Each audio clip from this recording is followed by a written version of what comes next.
오늘은 2장을 통해서 하나님의 지혜가 우리에게 주는 유익에 대해서 상고하겠습니다.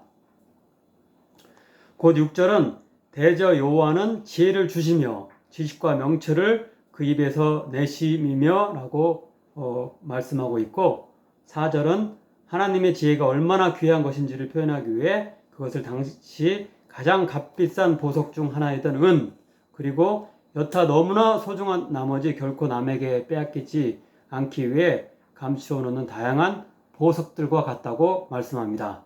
곧 은을 구하는 것 같이 그것을 구하며 감추어진 보배를 찾는 것 같이 그것을 찾으면, 아무쪼록 오늘 말씀을 통해서 이렇게 은과 여타 값비싼 보석들과 같이 귀한 하나님의 지혜를 더욱 사모하며 그것이 약속하는 축복을 받아 누리는 우리 모두가 되기를 간절히 축원합니다. 본문의 세부 내용으로 들어가기 전에 2장 전체의 문학적 구조를 파악하는 것이 유익합니다. 한글 본문에서는 알 수 없는데요. 히브리어 본문으로 보면 1절과 5절과 9절은 모두 히브리어 알파벳 첫 글자인 알렙, 그리고 영어로 이렇게 비교하자면 A에 해당하는 그러나 알렙으로 시작하는 단어로 출발을 합니다. 반면 후반부의 첫 절인 12절과 그리고 16절 그리고 20절은 전부 라메드, 영어로 치자면은 L, 그 L로 시작하는 단어로 출발합니다. 따라서 총 22절로 이루어진 2장은 알렙으로 시작하는 전반부의 1절, 4절, 그리고 5절부터 8절, 9절부터 11절의 새 연, 곧 새 단락과 라메드로 시작하는 후반부의 12, 15절, 16, 19절, 20, 22절의 새 연, 곧 새 단락이 정교하게 대꾸를 이루는 시라고 할 수 있습니다. 수사법적인 형식에 있어서만 이렇게 정교한 것이 아니라 내용에 있어서도 정교한 짜임새가 있는데요. 곧 2장에서 간략하게 소개되는 주제들은 이후 3장부터 7장까지 해서 보다 확대되어서 상세하게 설명됩니다. 예를 들어 2장 12, 15절에 나오는 악한 자에 대한 주제는 4장 10절, 27절에서 보다 자세히 다루어지며, 2장 16, 19절에 나오는 음녀에 대한 주제는 5장 1절부터 23절과 6장 20절에서 7장 27절까지 매우 길게 확대되어서 논의됩니다. 이제 본문 내용을 살펴보겠습니다. 첫째로 본문에서 우리는 지혜의 동의어들과 지혜자가 지니는 대표적인 성품들에 대해서 알 수 있습니다. 즉 지혜, 히브리어로는 호크마, 굉장히 유명한 단어죠. 호크마라는 단어가 지혜입니다. 그리고 지식, 명철, 그리고 다른 구절에서는 완전한 지혜라고 이렇게 번역이 되는데, 그게 이제 한국말로는 두 단어인데 히브리어로는 한 단어입니다. 이거는 아까의 그냥 지혜로 번역된 단어와 이렇게 다르게 호크마가 아니고 투시아라는 단어인데, 이것은 어떤 성공과 관련된 성공으로 연결되는 그런 지혜라고 말할 수 있겠습니다. 그리고 근신 이라는 단어도 지혜의 동의어들로 사용되고 있습니다. 또한 지혜자가 지니는 여러 성품들이 나와 있는데요. 곧 공의, 정의, 정직, 이런 성품들이 나와 있습니다. 그런데 여기서 우리는 특별히 그리스도인들이 지혜롭게 살기 위해서 구해야 할 성품들에 유의하고 싶습니다. 흔히 정직은 강조되는데 그보다 먼저 나온 공의와 정의 등은 별로 강조되지 않는 것 같습니다. 우리 그리스도인들이 개인적으로 정직하게 사는 것도 좋지만은 사회적이며 공적인 생활에 있어서도 공의와 정의를, 그 세상에 어떤 정치인들이 그런 얘기를 많이 하는데 그런 사람들보다도 더욱 간절하게 추구하는 우리들이 되기를 소망합니다. 두 번째로 우리가 앞서 언급한 지혜와 그 동료들, 그리고 지혜자의 성품들을 우리가 추구할 때 얻을 수 있는 유익에 대해서 상고하겠습니다. 먼저 구체적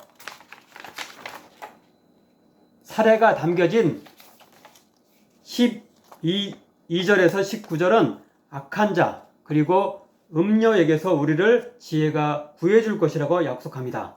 즉 지혜를 추구하며 그것이 주는 성품대로 살고자 있을 때 우리는 혹 세상의 남녀의 그 많은 사람들로부터 여러 가지 시험과 유혹을 당하며 때로 일정 정도 현혹되고 일정 정도 죄악에 빠졌을지라도 결국은 그것들로부터 탈출하여 본래의 자리로 돌아올 수 있으며 오히려 이후에 더 단단해진 신앙인으로 설 수 있을 것입니다.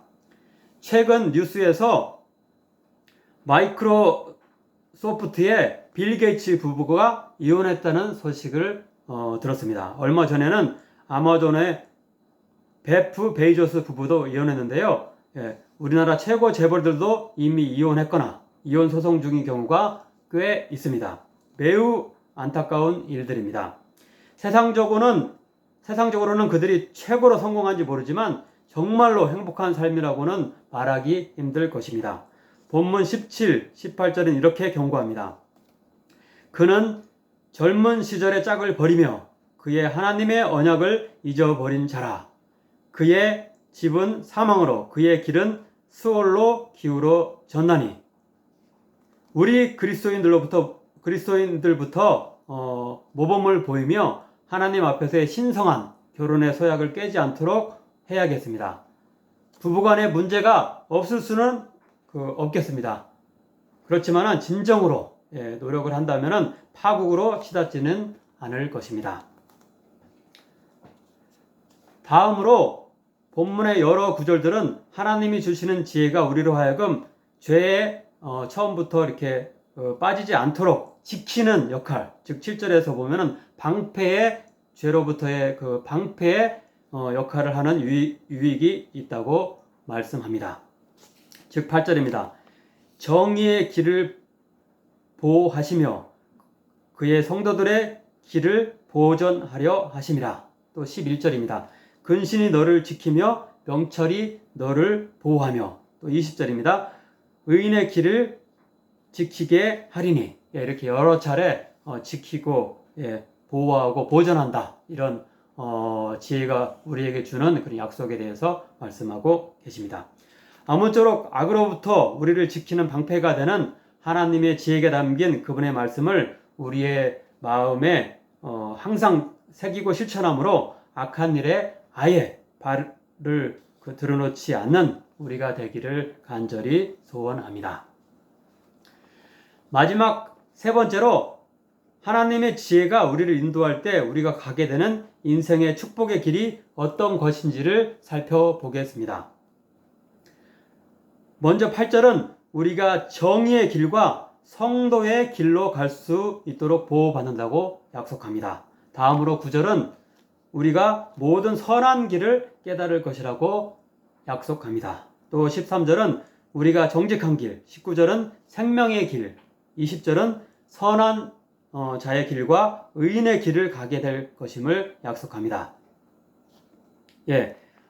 반면 이와 반대되는 우매자의 그 길도 대조적으로 본문에 나와 있는데요. 즉 그런 우매자의 길은 어떤 것이냐면은 12절에서 악한 자의 길이라고 이야기되고 있고요. 13절에서는 어두운 길, 15절에서는 구부러진 길, 18절에서는 수월, 즉 죽음의 길이라고 표현됩니다. 아무쪼록 우리 성도 여러분 모두 앞에 지혜자의 길을 끝까지 갈 수 있기를 축원합니다. 본문 끝인 22절은 그것을 우리가 영생이 있는 하나님의 나라를 궁극적으로 소유하는 길이라고 약속합니다. 대저 정직한 자는 땅에 거하며 완전한 자는 땅에 남아 있으리라. 그러나 악인은 땅에서 끊어지겠고 간사한 자는 땅에서 뽑히리라. 아멘.